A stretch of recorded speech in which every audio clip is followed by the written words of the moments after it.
अच्छा जी, आज हमने पढ़ना है the concept of compound trust.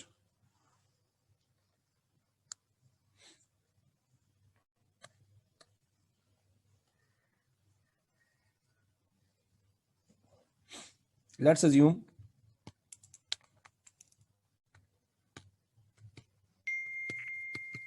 आज बैंक में आपने पैसे डिपॉजिट करवाए हैं 1000 रुपीज, ठीक है जी।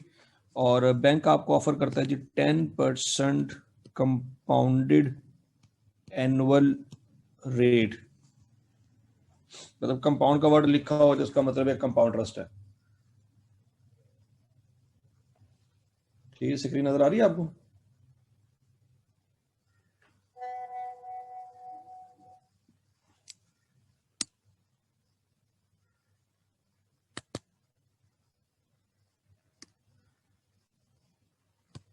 ओके जी, ठीक हो गया।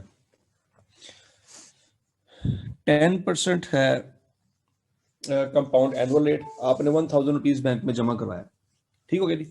अब मुझे बताएं after 1 year, after 1 year bank में टोटल अमाउंट कितनी पड़ी होगी?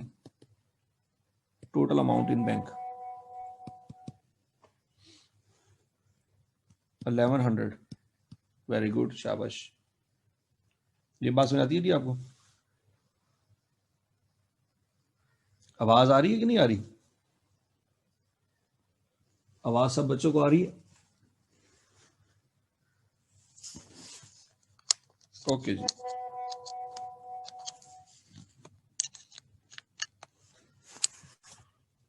ओके, अगर आ रही है तो फिर भाई बच्चे आपकी तरफ मसला है, वो चेक करें। अच्छा जी, 1000 रुपीज जमा करवाया है, 10% कंपाउंडेड एनुअल रेट है, ठीक हो गया जी। ये आपने इसी तरह से याद रखना है।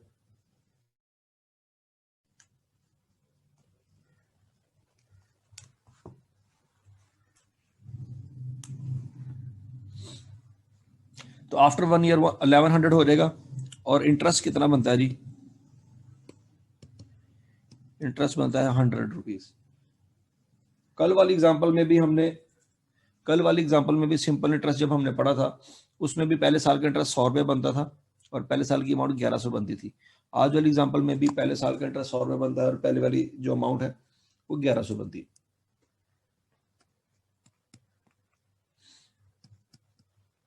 ठीक हो गया। इसका मतलब है पहले साल के अंदर अगर आपका एनुअल रेट है, एनुअल है, तो पहले साल में आपका रेट अगर एनुअल है तो कंपाउंड इंटरेस्ट से क्वेश्चन करें या सिंपल इंटरेस्ट से क्वेश्चन करें, आंसर सेम आता है। ये बात याद रखनी है आपको, ठीक है जी। मसला शुरू होता है अगले साल से या अगली कंपाउंडिंग से, आफ्टर 2 ईयर्स। ये तो है ना आफ्टर 1 ईयर।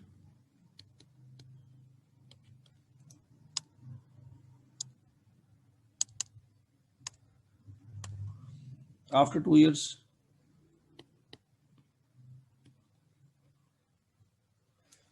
1100, जो 10% रेट लगेगा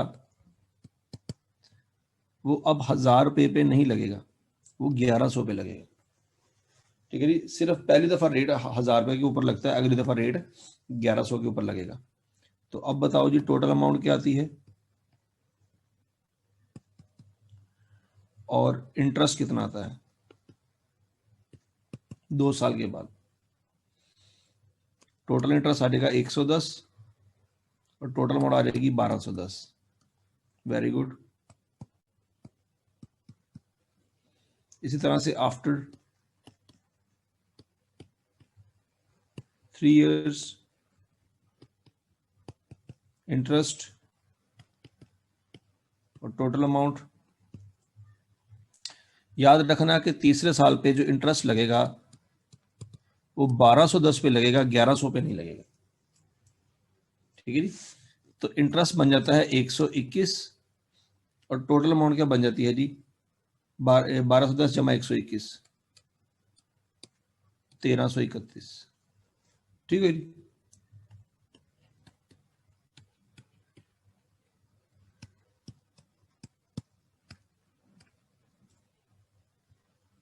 एक सौ इक्कीस। After 4 years interest total amount.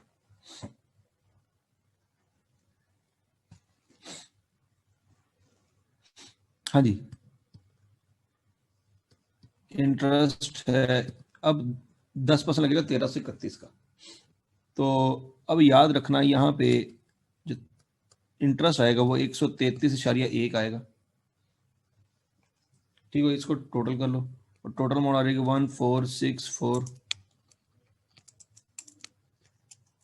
1464.1। Check कर लो, ऐसी है।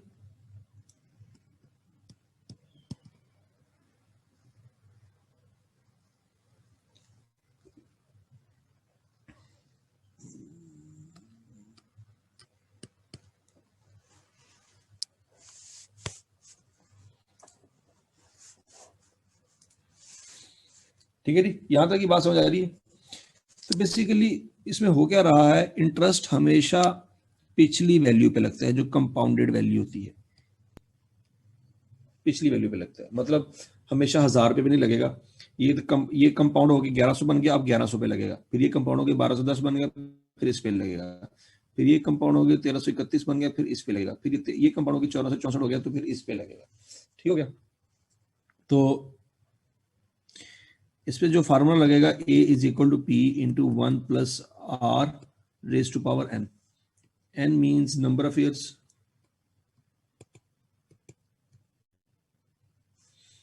p means present value, a means future value, r means interest rate। मतलब सादा अल्फाज में अगर मैं चाहता हूं कि मैंने 1000 रुपया जमा करवाया, ये p है, ये मेरा a है और ये मेरा रेट है, और 4 साल गुजर गए। अगर मेरे पास p हो 1000, रेट हो मेरे पास 10%, और 4 साल गुजरने के बाद मैंने a फाइंड करना है, तो ये a मैं कैलकुलेटर से भी फाइंड कर सकता हूं।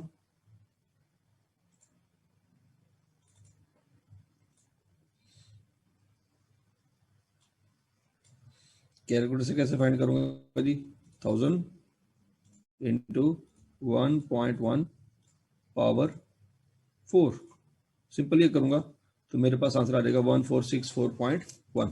ठीक है जी, 1464.1 ये मेरा आंसर आ जाता है। अच्छा, अब फर्ज करें जी मुझे इनमें से कोई वैल्यू चाहिए हो, मतलब मुझे ए गिवन है, पी फाइंड करना है। क्या हो सकता है, रेट है 10% और एन है 5। बताएं जरा बच्चों, क्या ये हो सकता है सवाल?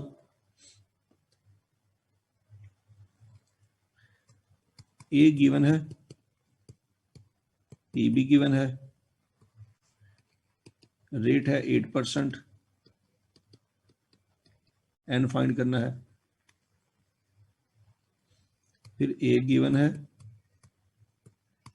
पी भी गिवन है, एन गिवन है, रेट फाइंड करना है। ये तीनों सवाल आपने आज कर लेने हैं ताकि हर एंगल से आपको ये इशू क्लियर हो जाए। ठीक हो गया जी, ये एंगल्स भी आके क्लियर हो गया। अच्छा, अब अगर आपका रेट फर्ज करें, रेट की फ्रीक्वेंसी चेंज हो जाए तो क्या करेंगे? एग्जाम्पल ले लेते हैं। फॉर एग्जाम्पल रेट है जी कंपाउंडेड सेमी एनुअली। याद रखना, अगर रेट है compounded semi annually, compounded semi annually means कि रेट, इसका मतलब ये होता है कि रेट इज एनुअल, मतलब पर ईयर, बट कंपाउंडिंग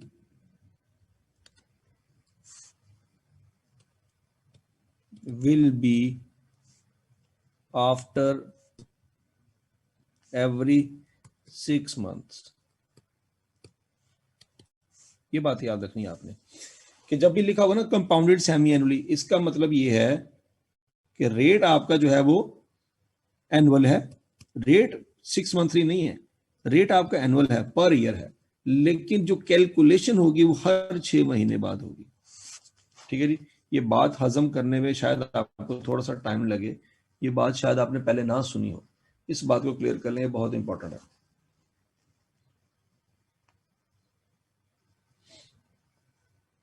ये बात समझ आ रही है आपको?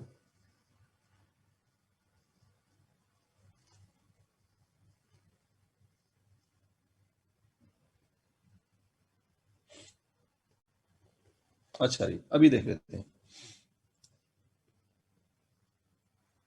अभी जरा देखें 0 1 2, एक पर्सन है, उसने 1000 रुपीज आज बैंक में जमा कराया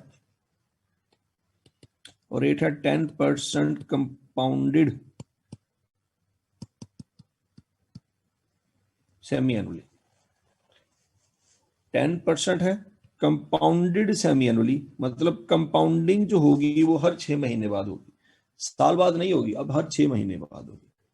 अब इसका मतलब है पहली कैलकुलेशन 6 महीने बाद होगी, दूसरी कैलकुलेशन 12 महीने बाद होगी, तीसरी कैलकुलेशन 18 महीने बाद होगी और चौथी कैलकुलेशन 24 महीने बाद होगी।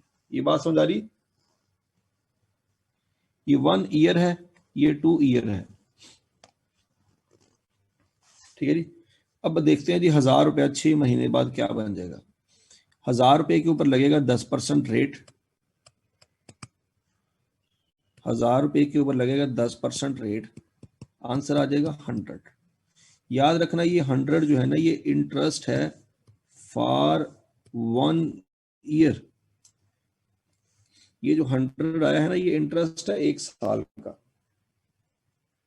क्योंकि ये रेट खुद एनुअल है। तो जब 1000 को 10 से मल्टीप्लाई करेंगे, जो इंटरेस्ट आएगा वो 1 साल का है, लेकिन हमें तो सिर्फ 6 महीने तक पहुंचना है। तो आप फिर क्या करो, 1000 का लो 10%, जो आंसर आए उसको कर दो 6/12 या 6/12 करने की बजाय 1/2 भी कर दो, कोई मसला नहीं, तो आंसर आ जाएगा 50। ये जो 50 इंटरेस्ट है, ये इंटरेस्ट है फॉर 6 मंथ्स। ये बात पल्ले पड़ी है, जरा ये बता दो शाबाश।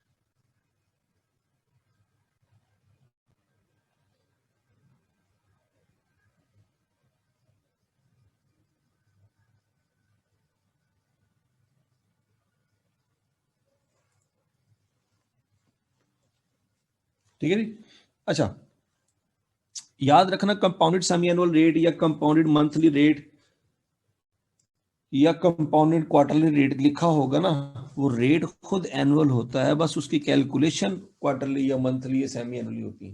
ठीक हो गया? तो 1000 है, तो 1000 का लिया 10%, 1/2 50 आ गया आंसर। तो 50 उसमें इंटरेस्ट ऐड होगा तो 1050 6 महीने बाद टोटल अमाउंट बन जाएगी। ठीक हो गया? अब आगे चलते हैं। अब अगली दफा 6 महीने के बाद जब रेट लगेगा तो वो 1000 पे नहीं लगेगा, 1050 पे लगेगा। ये मतलब है कंपाउंडिंग का कि 6 महीने बाद जो आंसर आएगा अगली कैलकुलेशन उस पे होगी, पिछली वैल्यू पे नहीं होगी। पहले इस सवाल में साल में एक दफा कैलकुलेशन हुई थी, अगले साल उस पे लगा था रेट। ठीक हो गया? यहां पे साल में 2 दफा कैलकुलेशन हो रही है, एक दफा 0 से 6 महीने पे, फिर दूसरी 6 से 12 महीने पे। तो अगली 6 महीने से ऑनवर्ड अगर आपने जाना है 1 साल पे, तो नेक्स्ट जो रेट लगेगा 10%, वो 1000 पे नहीं लगेगा, 1050 पे लगेगा। 1050 पे जब रेट लगेगा ना,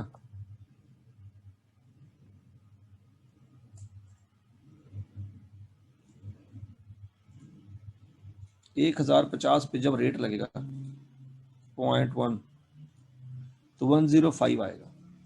ठीक है जी, 105 जो आपका इंटरेस्ट आया है ये फॉर 1 ईयर है, लेकिन हमें तो 1 साल आगे नहीं जाना, हमें तो जाना सिर्फ 6 महीने आगे। तो इसका मतलब ये हुआ कि 105 का जब आपने 10% लेना है उसका हाफ कर लें, क्योंकि पूरा आंसर जो है वो साल का है, हाफ करेंगे तो 6 महीने का आएगा। तो 1050 इंटू 10%,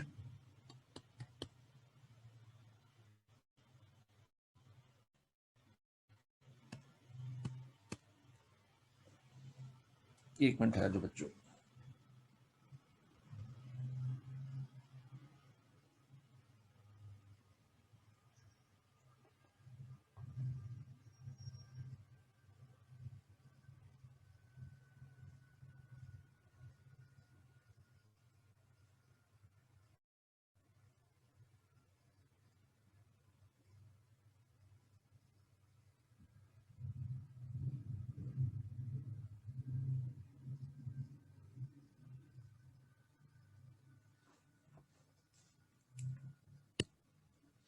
हाँ जी 1050 इंटू 0.1 ये आएगा साल का आंसर, डिवाइड बाई 2 करेंगे तो 52.2 ये आएगा 6 महीने का इंटरेस्ट।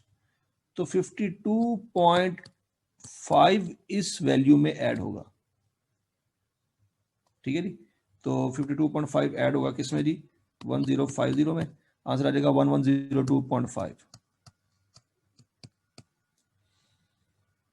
अब अगली दफा रेट जो 10% है वो इस पे लगेगा। आप देखें 0 से 1 ईयर पे जाते हुए 2 दफा कंपाउंडिंग हुई है, कंपाउंडिंग 2 दफा हुई है, एक दफा 1000 के ऊपर और एक दफा 1050 के ऊपर।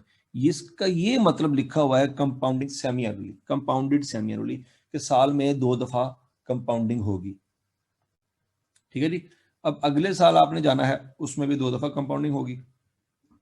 तो 1102.5 का लेंगे 10%, जो आंसर आएगा वो साल का आंसर होगा 110.25। ये नहीं चाहिए, मतलब हमें 6 महीने का आंसर चाहिए। तो 1102.5 का लेंगे 10%, उसको कर देंगे 1/2, डिवाइडेड बाई 2 करेंगे तो 55.125 आ जाएगा। हमें ये वैल्यू चाहिए, तो 55.125 ऐड करेंगे तो हमारे पास टोटल वैल्यू आ जाएगी। इसमें जमा करेंगे 1102.5 तो 1157.625। अब अगला जो 10% रेट है वो इस पे लगेगा 1157 पे। कैसे लगेगा जी, इसका लेंगे जी 0.1, आंसर आ जाएगा 115.76। ये नहीं चाहिए, ये साल का है, इसको 2 पे डिवाइड करेंगे तो 57.88, 57.88125 ये इसमें जमा कर देंगे, प्लस 1157.625, आंसर आता है जी 1215.50625, 1215.50625। ठीक है जी, ये आंसर आता है 2 साल बाद की फ्यूचर वैल्यू। ये मैंने ग्राउंड रियलिटी बताई है कि कैलकुलेशन बिहाइंड दी फार्मूला होती कैसे है। अब फार्मूला जो कंपाउंडिंग सेमी एनुअली का आपको याद है वो अप्लाई करके देख लेते हैं कि A is equal to P into 1 plus R over M raise to power M N. तो मतलब आप रेट को क्या करते हो, आप रेट को डिवाइड करते हो और पावर में जो नंबर ऑफ ईयर होते हैं उसको भी तो मल्टीप्लाई करते हो ना, ऐसे ही करते हो। तो P है 1000, यहाँ पे लेते 1000, रेट है जी 10%, उसको करते हो 2 पे डिवाइड, पावर में है नंबर ऑफ ईयर 2, उसको भी करते हो 2 से मल्टीप्लाई। तो आप जरा चेक कर लो, आप ऐसे ही करते हो ना, मुझे पहले ये बता दो, ये फार्मूला याद है ना आपको?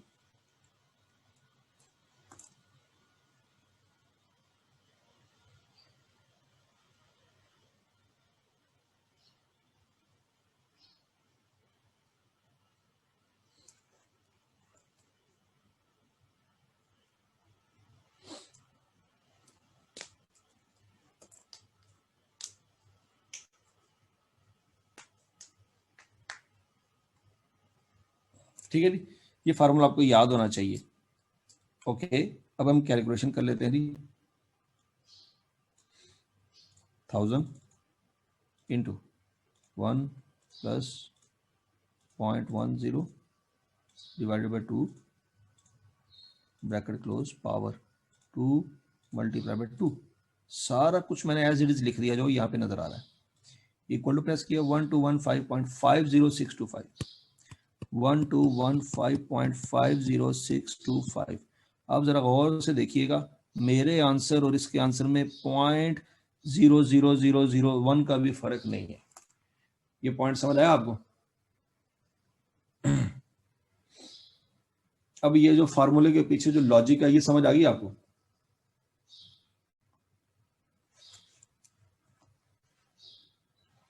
ये समझ आया कि रेट को 2 पे डिवाइड क्यों करते हैं?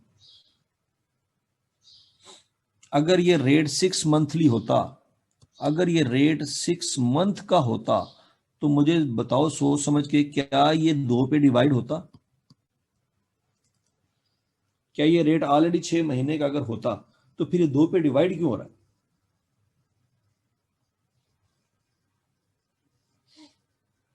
ठीक है जी, इसका मतलब ये है कि ये रेट ऑलरेडी एनुअल था। ये रेट एनुअल था, उसको 2 पे डिवाइड करके 6 महीने का रेट बनाया गया।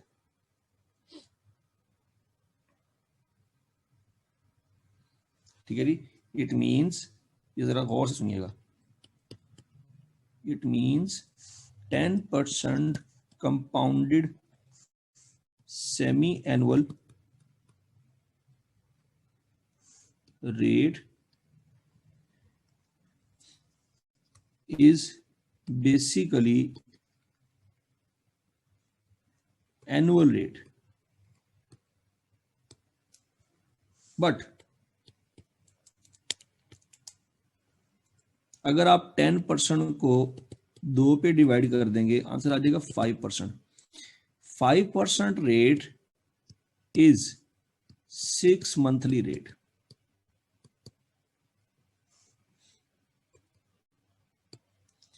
जब आप 10% को 2 पे डिवाइड कर दोगे तो आंसर आ जाएगा 5%। कुछ बच्चे इसको ऐसे भी लिखते होते हैं, आई, इसको आई भी लिखते होते हैं। ठीक है जी, आई इज इक्वल टू आर और एम डिवाइड करके फिर वो फार्मूले में पुट कर देते हैं। मतलब वो फार्मूला यूज इस तरह से करते हैं, A is equal to P into 1 plus i raise to power n. ठीक है जी, वो आई क्या कर रहे होते हैं, वो रेट को पहले ही 2 पे डिवाइड करके 5% निकाल के लिख रहे होते हैं। ठीक है जी, ये वही बात कर रहा हूं मैं।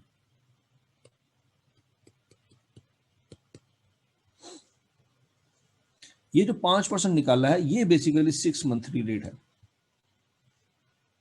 इसका मतलब ये हुआ कि 10% compounded semi annually rate is equal to 5% per 6 month rate।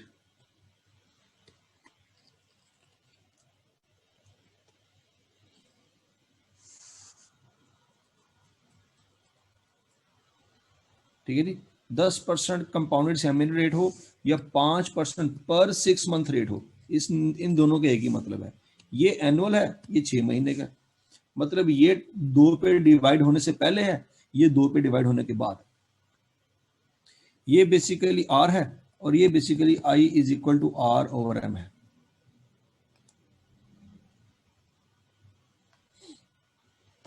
हाँ जी बिल्कुल, मोहित मियां, ऐसा करने से भी आंसर सेम आएगा। हाँ जी, रेट ऑलवेज एनुअल होता है। जब भी याद रखो, अगर आज के बाद आपको रेट लिख के दिया जाए compounded monthly rate, it means it is annual rate, उसको 12 पे डिवाइड करना पड़ेगा।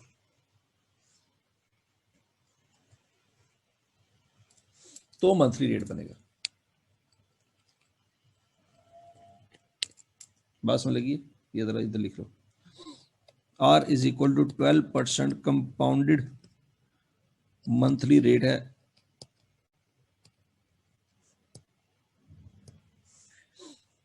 तो उसको पर मंथ रेट में कन्वर्ट करने के लिए R और M करेंगे 12/12 करेंगे, 1% आ जाएगा, वो बन जाएगा I। ये 1% पर मंथ रेट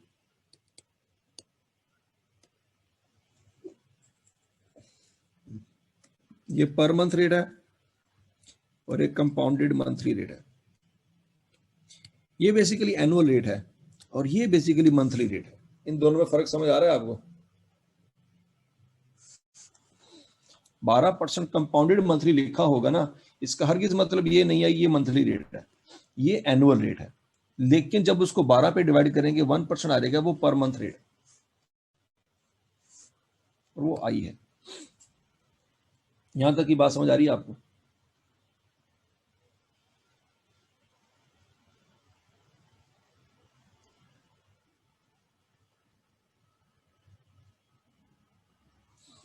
ठीक है जी। अच्छा जी, अगर वो लिखे जी R is equal to 12% compounded quarterly rate, तो याद रखिएगा उस कंपाउंडेड क्वार्टरली रेट को जब 4 पे डिवाइड करोगे तो आ जाएगा 3% पर क्वार्टर रेट।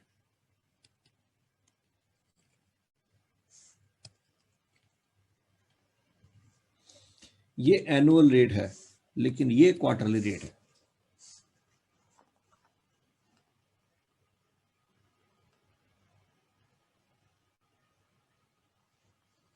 ठीक है जी, ये बात अच्छी तरह से आपने याद रखनी है।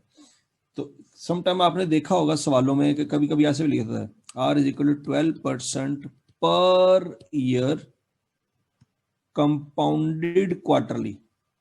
आपने ये वर्ड जरूर क्वेश्चन बैंक में देखा होगा, ऐसा लिखा होता है R is equal to 12% per year compounded quarterly. ऐसा हो नहीं सकता कि आपको इस कभी नजर ना आया हो। ठीक है जी, तो इसका बताने का मकसद यही है कि ये है पर ईयर रेट, हाँ इसकी कैलकुलेशन जो हो रही है वो क्वार्टरली हो रही है।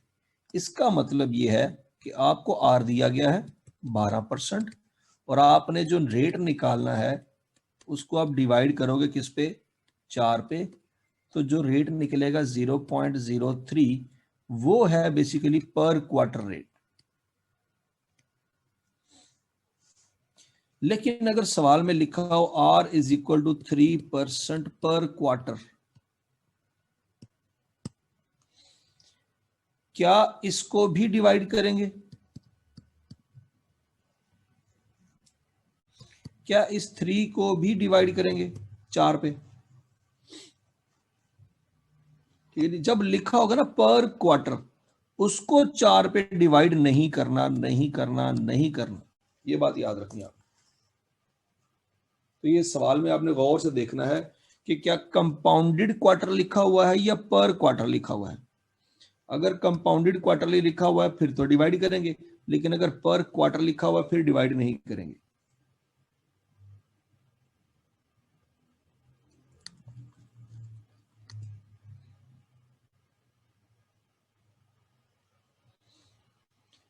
यहां तक की बात समझ आ गई?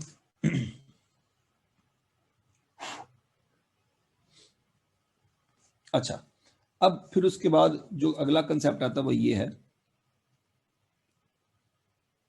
कि एक पर्सन है, जो आपको सवाल आना है ना वो ये है कि एक पर्सन है, उसने आज 10,000 रुपीज बैंक में डिपॉजिट करवा दिए। ओके, बैंक ने पहले 5 साल का जो रेट है ना वो लगाया है 6% कंपाउंडेड पर एनम, लेकिन अगले 4 साल का जो रेट है ना वो लगाया है 8% कंपाउंडेड पर एनम। तो बताएं 9 साल के एंड पे टोटल अमाउंट क्या होगी? अब आपको पता होना चाहिए कि रेट जब लगता है तो हमेशा इमीडिएटली पिछली वैल्यू पे लगता है। जैसे ये सवाल है 1000 को बनाया 1100, रेट लगा था 1000 पे। जब 1100 से 1210 पे गया तो रेट 1100 पे लगा था, 1000 पे नहीं लगा था। ऐसे ही है, रेट इस पे लगा था। फिर जब 1210 बन गया, 1331 पे जाना था तो 1210 पे रेट लगा था, 1000 पे या 1100 पे नहीं लगा। तो डेफिनेटली अब जब इस सवाल में आएंगे आप, तो जब ये 8% रेट लग रहा होगा ना, वो 10,000 का नहीं लगेगा, वो यहाँ पे जो वैल्यू पड़ी होगी ना, यहाँ पे जो वैल्यू पड़ी होगी उस पे 8% लग रहा होगा पहली दफा। ये बात समझ आ रही है आपको?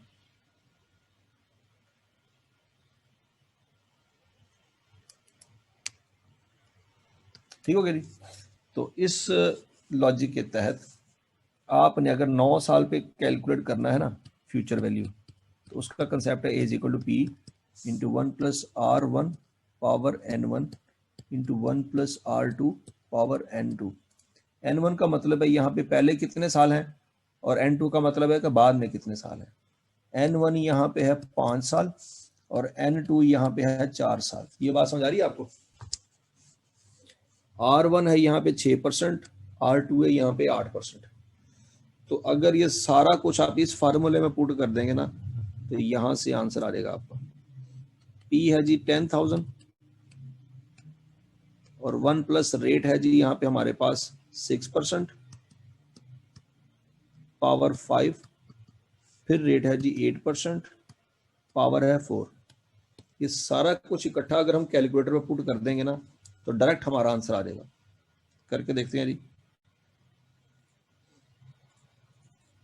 10,000 इंटू 1.06 पावर 5 इंटू 1.08 पावर 4।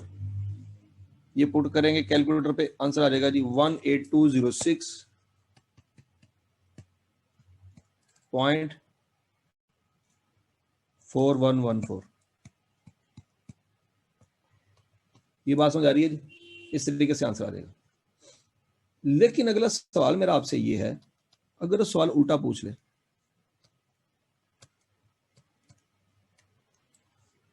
वो कहे कि आज एक बंदे ने 10,000 रुपया जमा करवाया और 9 साल बाद उसको मिला 18,000 रुपया। अगर आखिरी 4 साल में उसका रेट है 8%, तो बताओ पहले 5 साल में उसका रेट क्या होगा? क्या सवाल इस तरह से बन सकता है कि नहीं बन सकता? बताएं जरा, शाबाश। क्या आई कैप को कोई रोक सकता है ऐसा सवाल बनाने से?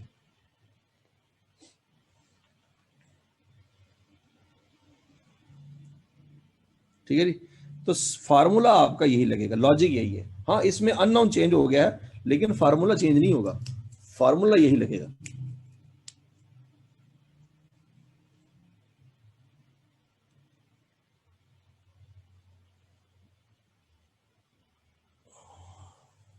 ठीक है जी? फार्मूला यही लगेगा। फार्मूला क्या होगा जी? A is equal to P into 1+R1 into 1+R2, ये N1 और यहाँ पे N2। हमारे पास P है 10,000, A है 18,000 इंटू 1+R1 नहीं पता, N1 यहाँ पे 5 साल है, N2 यहाँ पे 4 साल है, पावर 5 इंटू 1+0.08 पावर 4। ये सीधा सीधा हम कैलकुलेटर में पुट कर देंगे, हो सकता है वहां से आंसर आ जाए। ट्राई कर लेते हैं एक दफा। यहाँ पे लेते हैं 10,000, सॉरी 18,000, ये तो लिखा हुआ है। यहाँ पे लिख देते हैं 1+x। ये क्वेश्चन समझ आ रही है थी आपको? 10,000 into 1+x raise to power 5 into 1.08 raise to power 4। ये लिखा हुआ है simple. 1.08 raise to power 4 is equal to 18,000, ये वाला करके शिफ्ट सॉल्व इक्वल, अल्लाह करे आंसर आ जाए।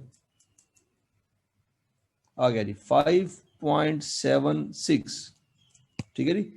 0.0576 आता है। तो तो ये 5.76% बन जाता है।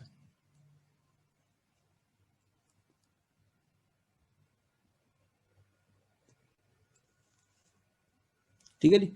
तो स्ट्रेट अवे इसी इक्वेशन को यूज करें, इसी में सीधी सीधी वैल्यू पुट करें, कैलकुलेटर पे एक सिंगल स्टेप पे आंसर निकालें, बजाय इसके कि इसको पहले वहां 5 पे लेके जाओ, फिर 5 को 9 पे लेके जाओ, फिर जो मर्जी करो।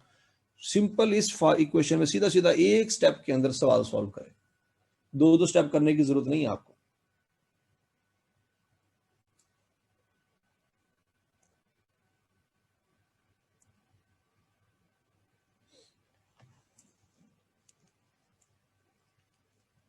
ठीक है जी, यहां तक की स्टोरी समझ आ गई आपको? अच्छा, अब अगला सवाल है कि P इज इक्वल टू 10,000 करता है, 5 साल 9 साल। वो कहता है जी 9 साल बाद आपको पैसे मिले, फर्ज करें जी 20,000। ओके, पहले 5 साल रेट है जी 6% कंपाउंडेड सेमी एनुअली, और अगले 4 साल का रेट जो है ना वो कंपाउंडेड सेमी एनुअली तो है लेकिन अननोन है, वो फाइंड करना है आपने। तो तरीका वही है, A is equal to P into 1+R1 m power mn1 into 1+R2 m into mn2। Simple, यहाँ पे सेमी एनुअल आ गया है तो कोई मसला नहीं है। तो P आ जाएगा यहाँ पे 10,000, A आ जाएगा 20,000, 1+R1 है 6%, चूंकि सेमी एनुअली है 2 पे डिवाइड कर देंगे, 2 इंटू 5। 5 साल है लेकिन पावर में 10 आएगा, ये बात समझ आ रही है आपको कि नहीं समझ आ रही? यहाँ पे n 4 साल है, यहाँ पे n 5 साल है, लेकिन यहाँ पे भी सेमी एनुअल है, यहाँ पे भी सेमी एनुअल है। तो अगर यहाँ पे 4 साल बनता है तो 4 साल में 8 दफा कंपाउंडिंग होगी, और यहाँ पे 5 साल में 10 दफा कंपाउंडिंग होगी। तो यहाँ पे 10 आएगा पावर में, यहाँ पे 8 आएगा। ठीक है जी। तो अगर आप थोड़ा सा इजी भी करना चाहते हैं तो ये 4 0 इस 4 0 से कैंसिल हो गए। अगर नहीं भी करना चाहते तो कोई मसला नहीं है।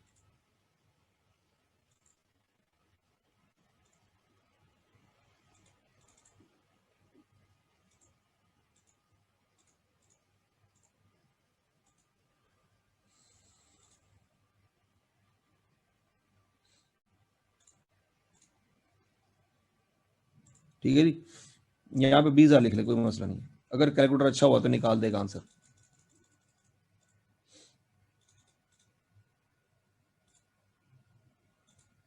यहाँ पे आएगा 0.06 डिवाइडेड बाई 2 पावर में 2 इंटू 5, यहाँ पे आएगा प्लस x बाई 2 पावर में 2 इंटू 4। ठीक है जी, ये एज इट इज देख लें, मैंने इक्वेशन सारी की सारी वही पुट की है जो यहाँ पे लिखी हुई है। 1+x/2 इंटू 2 की पावर 4, 1+0.06/2 इंटू पावर 2/5, और ये 10,000 इज इक्वल 20,000। नजर आ रहा है सारी इक्वेशन? ये लिखने के बाद शिफ्ट सॉल्व इक्वल, तो ये 10.19% आंसर आ रहा है। 10.19% कंपाउंडेड सेमी एनुअली।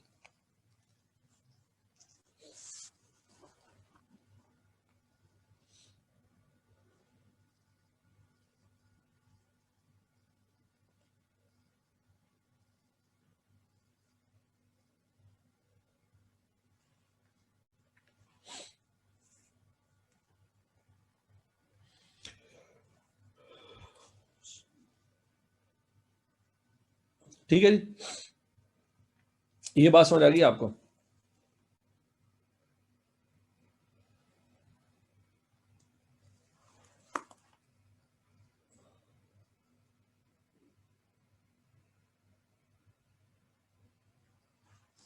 ओके, अब अगला जो कंसेप्ट है, वो नेक्स्ट जो कंसेप्ट है वो है इफेक्टिव रेट का।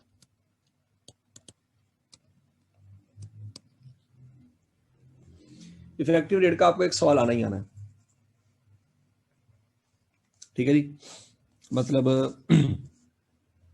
वो कह सकता है कि एमसीबी बैंक जो है वो चार्ज करता है जी 10% कंपाउंडेड पर एनम।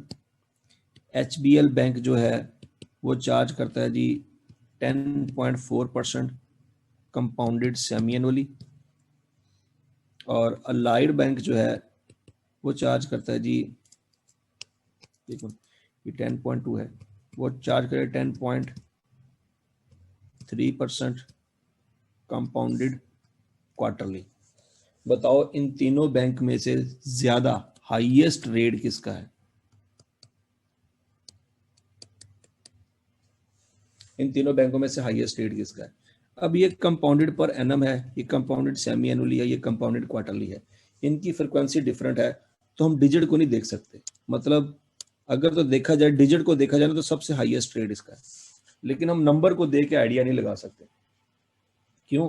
क्योंकि इनकी फ्रिक्वेंसी डिफरेंट है। फ्रिक्वेंसी डिफरेंट हो तो नंबर आइडिया नहीं लगा सकते। फॉर एग्जांपल मैं आपसे सवाल करता हूं कि एक कार है, उसकी स्पीड है जी 20 किलोमीटर पर आवर, और एक बस है उसकी स्पीड है जी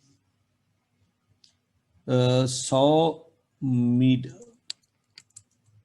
मीटर पर सेकंड। तो क्या आप मुझे बताओ, ये 100 और 20 को कंपेयर करके आप बता सकते हो कि बस की स्पीड ज्यादा है?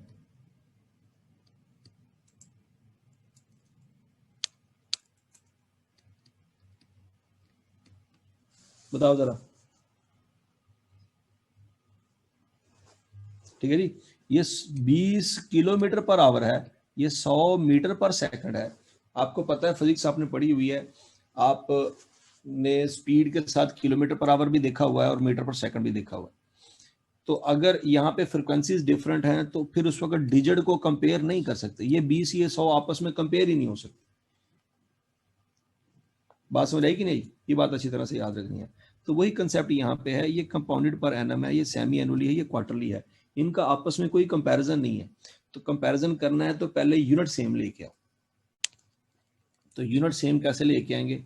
यूनिट सेम लेके आएंगे इफेक्टिव रेट के फार्मूले से।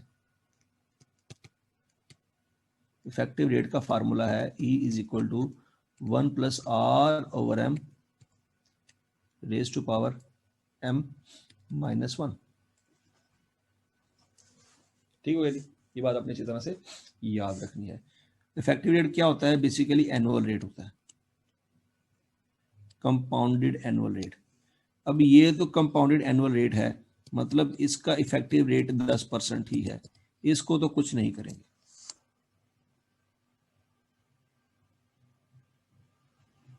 इसको तो कुछ नहीं करेंगे।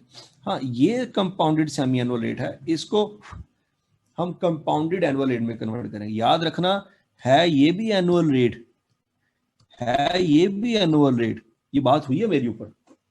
ये कंपाउंडेड सेमी एनुअल है लेकिन है एनुअल, ये कंपाउंडेड क्वार्टरली है लेकिन है एनुअल, लेकिन ये कंपाउंडेड एनुअल रेट नहीं है। इसको कंपाउंडेड एनुअल रेट में कन्वर्ट करना है कि अगर साल बाद कंपाउंडिंग होती तो कैसे करते।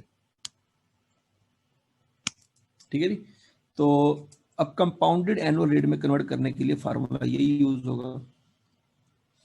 तो इसमें क्या करेंगे जी, 1 प्लस आर यहाँ पे यूज करेंगे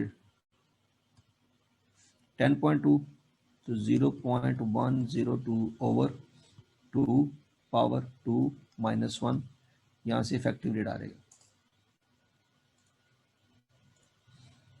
तो जी कैसे जी, 1 plus 0.102 over 2 bracket close power 2 minus 1, answer आ जाएगा 10.46।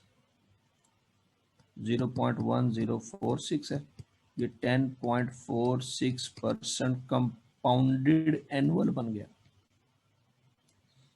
पहले था ये 10.2, लेकिन जब उसको कंपाउंडेड एनुअल में कन्वर्ट किया ना तो 10.46 बन गया इफेक्टिव रेट। अब इसी तरह से इसको भी कन्वर्ट कर लेते हैं। Effective rate is equal to 1 + 0.103 quarterly है, 4 पे डिवाइड कर देंगे, पावर 4 - 1। अच्छा जी, अब इसको भी कर लेते हैं। 1 + 0.103 डिवाइडेड बाय 4 पावर 4 इक्वल आ गया जी 10.7, 0.1070। सादा अल्फाज में ये 10.7% है। ठीक है जी, तो ये इसका रेट सबसे ज्यादा है, तो इसको एक्सेप्ट करेंगे। ठीक है जी, ये तरीका समझ आ गया इफेक्टिव रेट में कन्वर्ट करने का, ये बात याद रखनी है आपने। अच्छा, अब यहाँ पे एक और सिनेरियो आ सकता है। वो सिनेरियो ये है कि वो साथ यहाँ पे बात कर दे जी HBL की। HBL तो हो गया, निजाम बैंक भी हो गया, स्टैंडर्ड चार्टर्ड की करता है। वो कहता है जी स्टैंडर्ड चार्टर्ड बैंक जो है ना वो 5% पर क्वार्टर, ये तो बहुत ज्यादा रहेगा,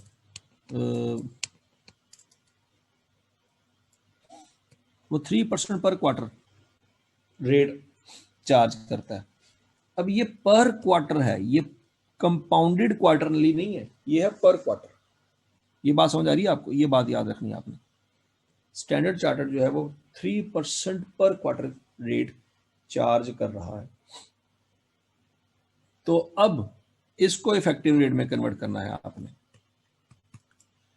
अगर 3% पर क्वार्टर है, इसको इफेक्टिव रेट में चेंज करना है, तो याद रखिएगा अब यहां पे इसको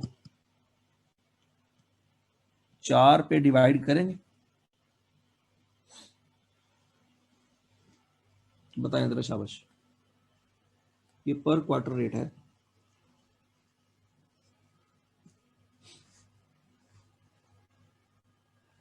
अब इसको 4 पे डिवाइड नहीं करना।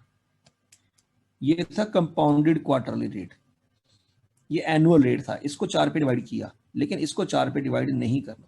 ठीक हो गया? हाँ, लेकिन पावर में 4 आएगा। डिवाइड नहीं करेंगे लेकिन पावर में तो आएगा ना। क्यों बोला? क्योंकि साल में 4 दफा कंपाउंडिंग होती है, तो खुद कह रहा पर क्वार्टर। ठीक है जी, पावर में 4 आएगा, डिनोमिनेटर में 4 नहीं आएगा। तो 1.03 पावर 4 - 1, तो 12.55 आता है इफेक्टिव रेट। इसका इफेक्टिव रेट आता है 12.55। ठीक है जी, अगर इस तरह से सवाल आए तो याद रखना जिसका इफेक्टिव रेट सबसे ज्यादा है वो हमारा आंसर होगा।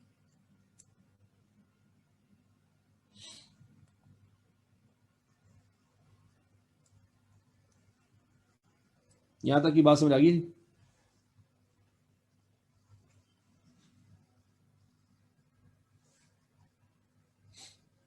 ठीक है जी। अच्छा, अब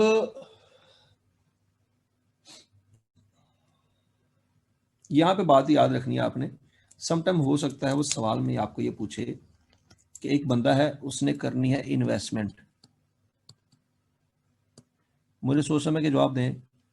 अगर आपने इन्वेस्टमेंट करनी हो तो आप सबसे हाईएस्ट रेट वाले बैंक में जाएंगे या लोवेस्ट रेट वाले बैंक में? बताएं साबश। सबसे हाईएस्ट वाले बैंक में जाएंगे। लेकिन अगर आपने लोन बारो करना हो, हाईएस्ट यहां पे कौन सा है जी? Standard chartered. लेकिन अगर आपने इन्वेस्टमेंट नहीं करनी, कर्जा लेना है, तो क्या सबसे हाईएस्ट रेट वाले बैंक में जाएंगे? सबसे लोएस्ट वाले में जाएंगे। तो सबसे लोएस्ट यहाँ पे एमसीबी है। ठीक है जी, 12.55, 10.7, 10.46, 10%। तो सबसे लोवेस्ट यहाँ पे MCB है। तो सवाल में देख लेना है आपने कि इन्वेस्टमेंट करने का आई क्या बात कर रहा है या लोन बारो करने की बात कर रहा है। ये बात समझ आ रही है? सवाल में आपने ये देख लिया।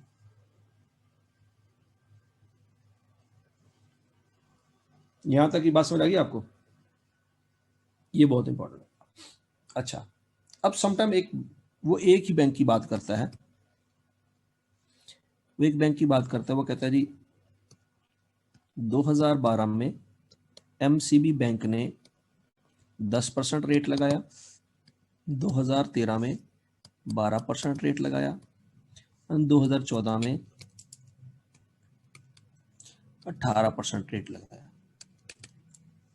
बताओ MCB बैंक हर साल क्या रेट लगाता जो सेम होता, बिल्कुल सेम होता और आंसर सेम देता? सादा अल्फाज में वो एक ऐसा इफेक्टिव रेट मांग रहा है जो तीनों सालों में लगता और आंसर सेम आता जो इसका आ रहा है। ये बात समझ आ रही है आपको? सवाल समझ आ रहा है कि नहीं? अब बैंक एक ही है, साल 3 है, 2012, 2013, 2014। वो कहता है इफेक्टिव रेट बताओ जिस रेट पे इन तीनों रेट की बजाय एक रेट लगाते तो आंसर सेम आ जाता। 10%, 12%, 18% ना लगाना पड़ता, वही रेट लगाते तीनों सालों में। ठीक है जी। अगर इस तरह का सवाल आए तो आपको याद होना चाहिए आपने किसी जमाने में ज्योमेट्रिक मीन पढ़ा था चैप्टर नंबर 12 में। याद है कुछ कुछ? वो बचपन की बातें याद करें जरा।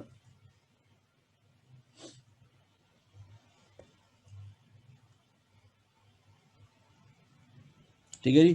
तो वर्ड यहां पे उसने इफेक्टिव रेट का यूज किया है, लेकिन वो टेस्ट आपसे ज्योमेट्रिक मीन कर रहा है। ठीक है जी। वो लग ऐसे रहा है कि वो चैप्टर नंबर 5 या 6 का क्वेश्चन है, वो लग ऐसे रहा है, वर्ड ऐसा यूज हो रहा है जिसे लग रहा है कि फाइनेंस का सवाल है, जबकि हकीकत में वो ज्योमेट्रिक मीन का सवाल है।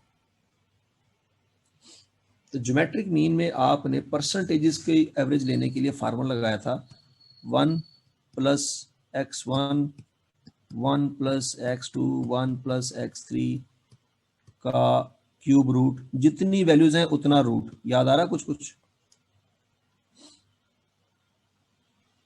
परसेंटेजेस को पहले 1 में जमा करते थे, फिर उसकी पावर लेते थे। वो ही फार्मूला यहाँ पे लगना है। 3 वैल्यूज हैं आपके पास, 10, 12, 18। इसको यूज करेंगे यहाँ पे 1 plus 10% into 1 plus 12% into 1 plus 18% कर लेंगे क्यूब रूट।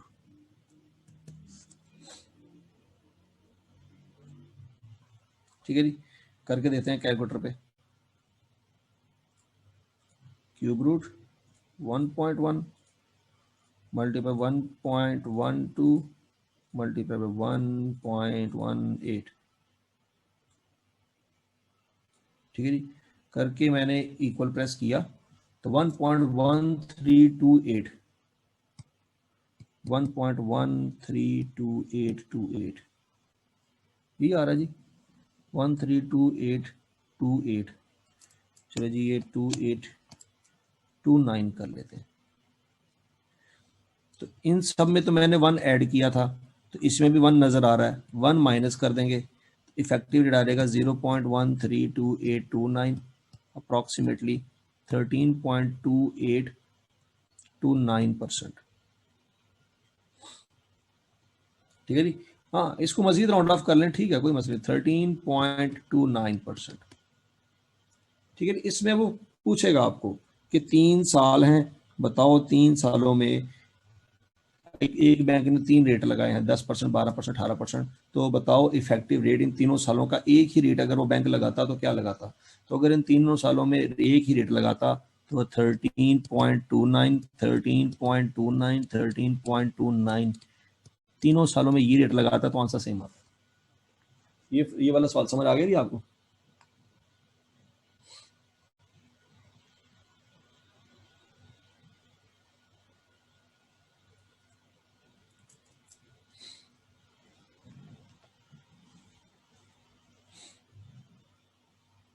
ठीक है जी। फर्ज करें एक बंदे ने 10,000 रुपये रखवाया बैंक में, एक बंदे ने 10,000 रुपये रखवाया बैंक में, पहले साल लगा 10%, अगले साल लगा 12% और अगले साल लगा 18%। तो 3 सालों बाद टोटल अमाउंट आप निकाल सकते हैं।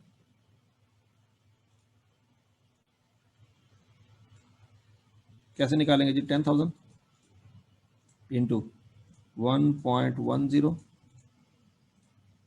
पावर 1, क्योंकि एक साल है, एक साल है तो पावर 1 इंटू 1.12 पावर इसकी भी 1, क्योंकि एक साल है। उसके बाद 1.18 पावर इसकी भी 1 है। क्यों बोला? क्योंकि ये भी एक साल लगा। इक्वल प्रेस कर देंगे, आंसर आ जाएगा जी 14537.6, 14537.6 ये आंसर आता है। अब मैं कह रहा हूं कि वो बंदा 10,000 रुपया के ऊपर तीनों सालों में अगर सेम रेट लगाता तो सेम आंसर आता। चेक कर लेते हैं, ये खत्म कर लेते हैं। मैं कहता हूं जी वो रेट लगाता 1.132829 पावर 3, क्योंकि तीनों सालों में सेम रेट है, 12, 13, 14 तीनों सालों में रेट सेम है, तो मैं पावर 3 ले रहा हूँ।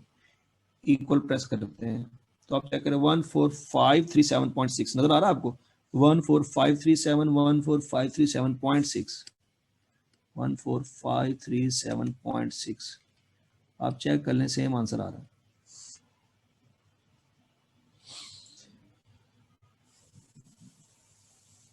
ठीक है जी। तो आपको अगर सवाल आए, आपको सवाल कुछ इस तरह से आना है कि एक बैंक है 2012, 2014, सॉरी 2013, 2014 और रेट है जी उसका 10%, 12%, 18%। ये 3 रेट देगा। वो कहेगा जी इफेक्टिव रेट फाइंड करो, इफेक्टिव रेट फाइंड करो। चुप करके आपने क्या करना है, ये वाला फार्मूला लगा देना है, ये तरीका है, ये आंसर आएगा, 1 माइनस कर दे तो ये आपका आंसर होगा। बस ये करना है और कुछ नहीं करना। इसको, इस सवाल को अच्छी तरह से दिमाग में बिठा लो। सवाल इस तरह से आएगा, फार्मूला ये लगेगा, ये कैलकुलेशन है, आंसर ये आएगा, 1 माइनस कर देना है, ये आपका एंड रिजल्ट है। ठीक है जी, ये बस आपने बात याद रखनी है। सवाल समझ आ रहा है कैसे आएगा और करना क्या है, ये दोनों चीजें क्लियर कर लो अच्छी तरह से। शाबाश।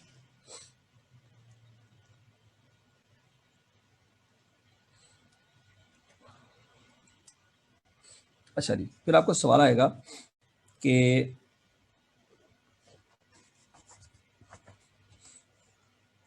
अच्छा जी, अब आपको सवाल आ सकता है कि एक बैंक है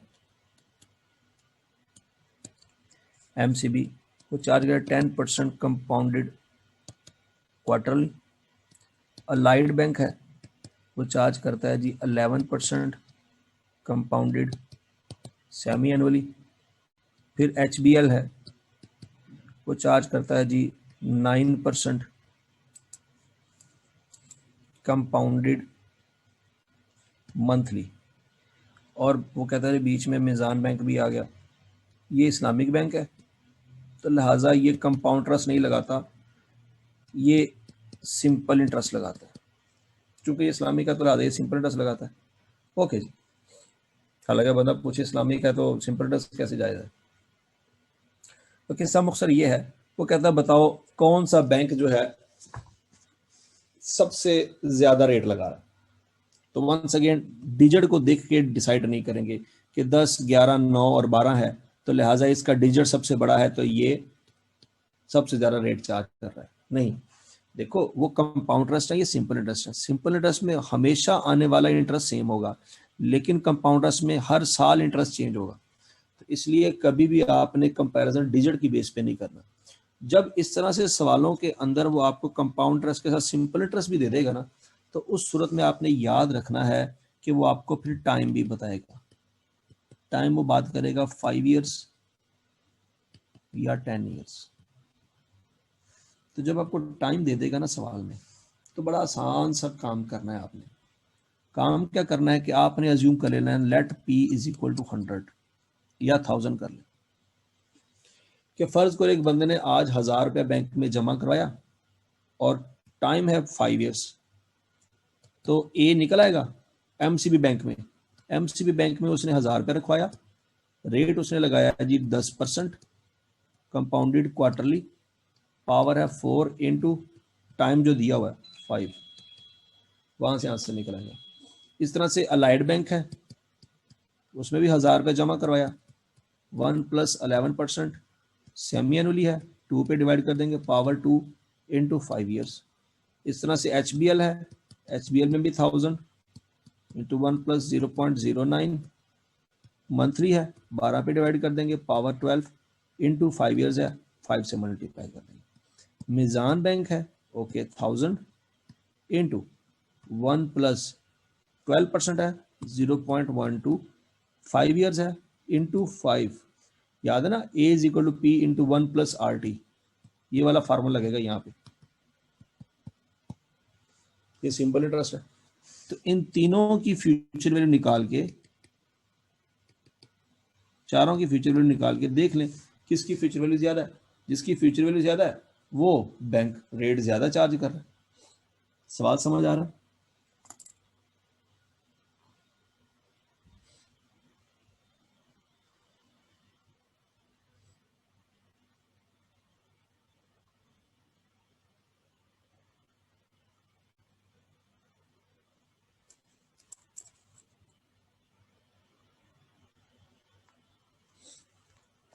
नहीं लगेगा। अच्छा जी, अब एक और कंसेप्ट है गेन का, कि एक बंदा है, उसने 1000 रुपया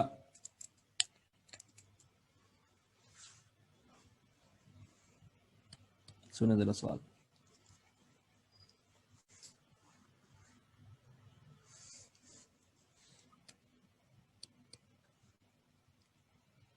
एक बंदा है, उसने 1000 रुपया बारो किया,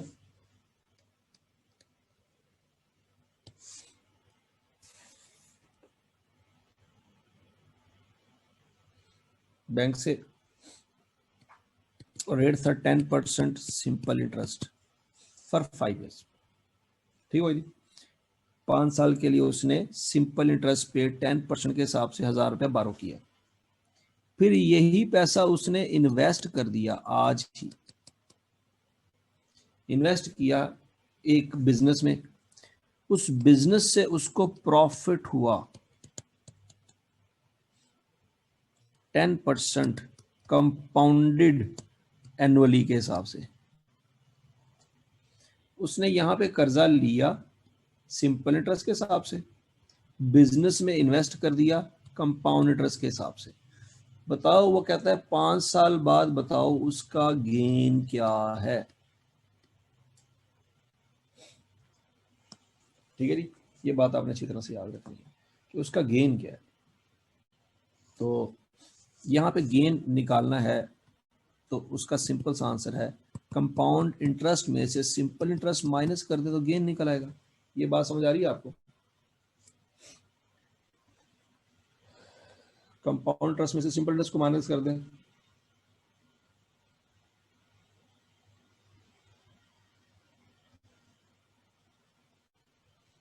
ठीक है जी।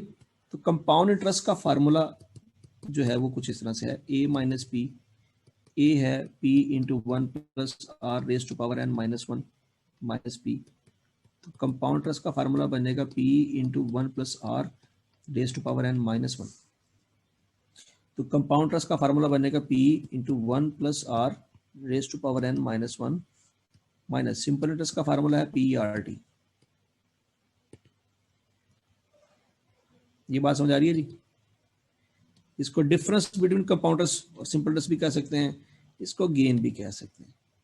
यहाँ पे P कॉमन ले लेंगे, 1 + R raise to power n -1 minus RT। अब यहाँ पे देखो, उसने 1000 रुपया बारो किया,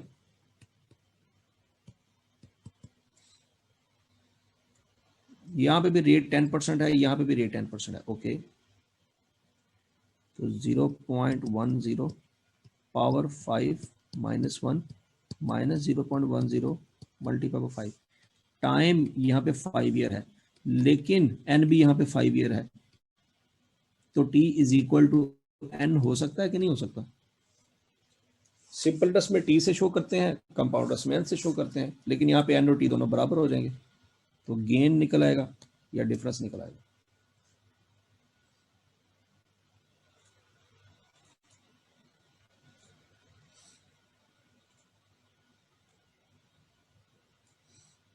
तो यहाँ पे 1000 ब्रैकेट,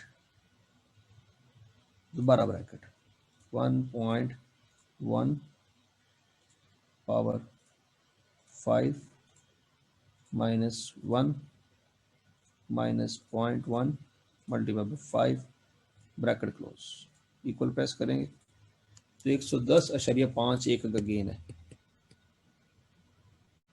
110.51 का गेन वो कमा रहा है यहाँ से, कि वो कर्जा लिया उसने 1000 रुपये का सिंपल इंटरेस्ट पे, इन्वेस्ट कर दिया कंपाउंड इंटरेस्ट पे, वही पैसे। हाँ जी, ये बात समझ आ गई थी आपको?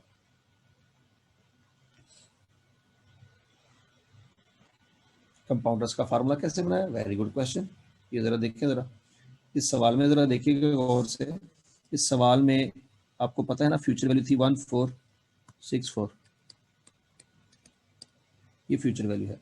अगर मैं आपसे कहूं कि कंपाउंड इंटरेस्ट बताओ, तो आप बता सकते हो कि नहीं? ए माइनस पी 1464.1 माइनस पी है 1000, तो 464.1 ये इंटरेस्ट बनता है कि नहीं बनता है 4 सालों का? सोचो जरा, 1000 से जंप मार के 1464 पे गए, इस फार्मूले से आपने टोटल अमाउंट निकाली,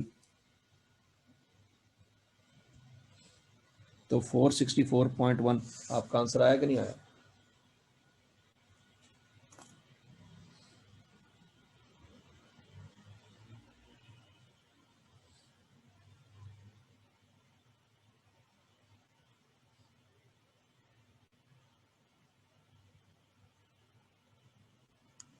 ठीक है जी, तो ये a माइनस पी, ये वही a माइनस पी मैंने यहाँ पे लिखा, a माइनस पी। अब a का फार्मूला होता है p into 1 plus R S to power n minus P, ये p तो इधर आ जाएगा, और ये फार्मूला मैंने a का लिखा, और p मैंने कॉमन ले लिया, तो ये कंपाउंडर्स का फार्मूला बन गया। ठीक है जी, चलो जी अगला पॉइंट पढ़ते हैं जी, loss.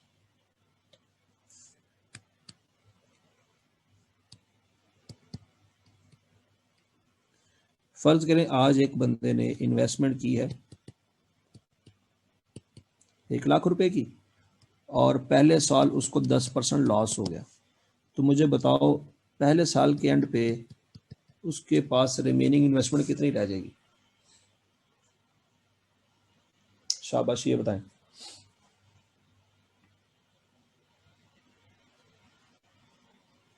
Remaining investment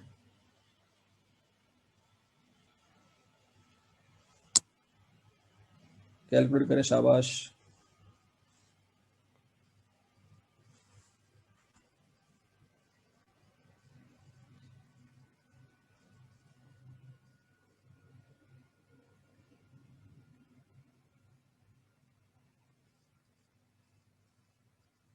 $90,000, very good, शाबाश।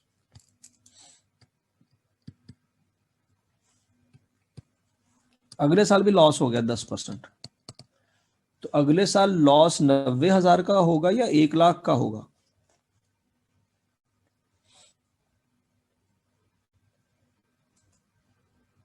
90K का होगा, वेरी गुड, शाबाश। 1,00,000 का नहीं होगा, क्यों? 1,00,000 तो पड़ा नहीं हुआ बिजनेस में, तो इसका कैसे 10% जा सकता है? तो अगले साल जो यहां पे लॉस हुआ है 10,000 का, यहां पे लॉस कितना हुआ है? 9,000 का। रिमेनिंग पैसे कितने रह जाएंगे? 81,000। अगले साल भी लॉस हुआ है 10%, तो 10% किसका होगा? 81,000 का।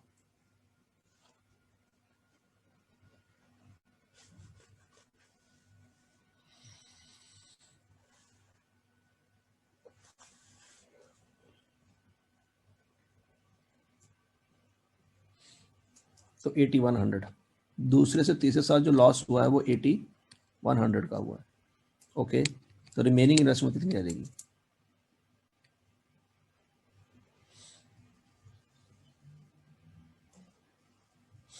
$72,900। Very good.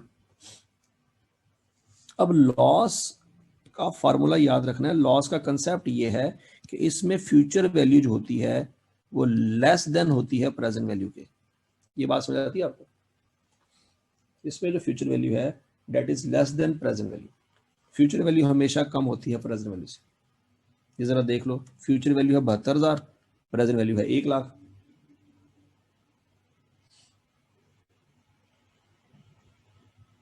ठीक है जी। तो अब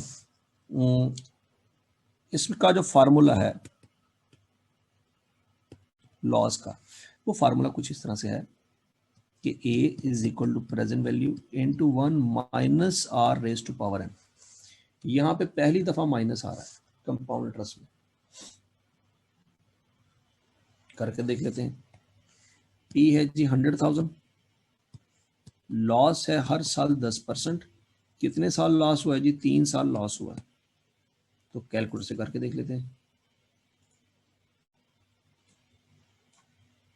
1,00,000 इंटू 1 माइनस 0.1 पावर 3, आंसर आता है 7,900।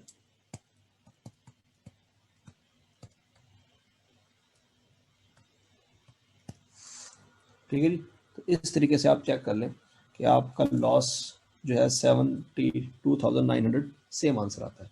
तो याद रखना ये फार्मूला कंपाउंड इंटरेस्ट में कभी माइनस नहीं आता। यहाँ पे कंपाउंड इंटरेस्ट में रेट के साथ माइनस कभी नहीं आता, ये बात याद रखनी है। ये माइनस उसी वक्त आएगा जब लॉस होगा, या उस सिनेरियो में आएगा जहां पे फ्यूचर वैल्यू छोटी होगी प्रेजेंट वैल्यू से।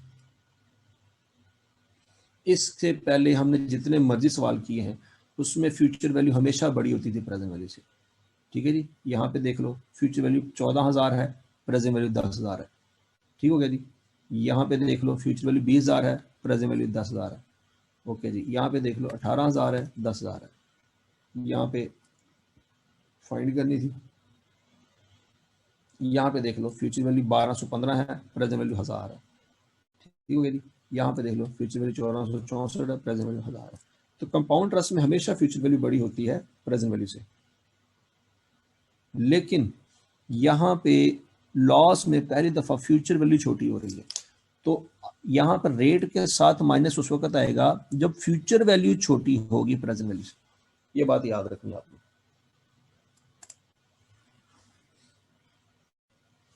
ठीक है जी। तो आज की बातें जो है आपने यहाँ पे याद रखनी है अच्छी तरह से। मैं आपको ना सवाल थोड़े से दिखा देता हूँ, ये मैं आपके साथ शेयर कर देता हूँ। ये सवाल आपने करने हैं, ट्राई करने हैं। सवाल अगर आपसे हो गए तो इसका मतलब है आपके साथ लास्ट असाइनमेंट के सवाल हैं सारे के सारे इसी सीक्वेंस में करने जैसे मैंने करवाए हुए हैं। तो आपने मुझे शाम तक इसका फीडबैक देना कि ये सवाल हो गए हैं कि नहीं हो गए। ये हो गया तो फिर लास्ट असाइनमेंट के सारे सवाल आपने कर लेने हैं। ठीक है जी। ये मैं आज आपको अभी फाइल शेयर कर देता हूँ, ये आपने इसी तरह से देख लेना है।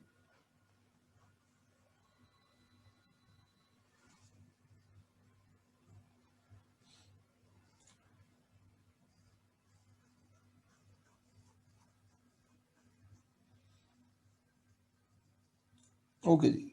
टाइम कम है, वरना ये सवाल मैं आपके साथ खुद डिस्कस कर लेता। तो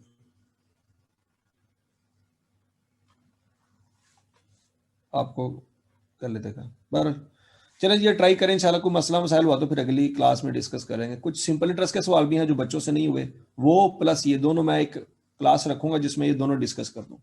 आप आज ये ट्राई कर लें। थैंक यू जी, अल्लाह हाफिज़।